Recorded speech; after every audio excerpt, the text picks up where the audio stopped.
నమస్కారం. సుప్రభాత ఘంటారావానికి స్వాగతం. ముందుగా ప్రధానాంశాలు. ఇవాళ నీటిపారుదల శాఖపై ముఖ్యమంత్రి ఉన్నత స్థాయి సమీక్ష.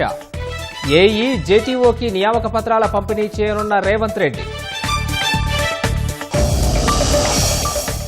చెరువుల ఎఫ్టీఎల్ నిర్ధారణకు అభ్యంతరాలు అడ్డంకి కావన్న హైకోర్టు. సికం భూములను క్రమబద్ధీకరించే అధికారం సర్కారుకు లేదని వెల్లడి. నేడు నూతన సీజేఐగా ప్రమాణం చేయనున్న జస్టిస్ బిఆర్ గవాయ్. ఏ ప్రభుత్వ పదవి చేపట్టబోనని వెల్లడించిన జస్టిస్ సంజీవ్ ఖన్నా. యూపీఎస్సీ చైర్మన్గా రక్షణ శాఖ మాజీ కార్యదర్శి అజయ్ కుమార్. అజయ్ను నియమిస్తూ ఉత్తర్వులు జారీ చేసిన కేంద్రం. నేడు వరంగల్ జిల్లాలో ప్రపంచ సుందరి పోటీదారుల పర్యటన.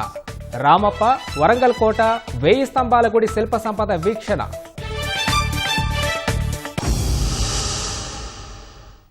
నీటిపారుదల శాఖకు సంబంధించి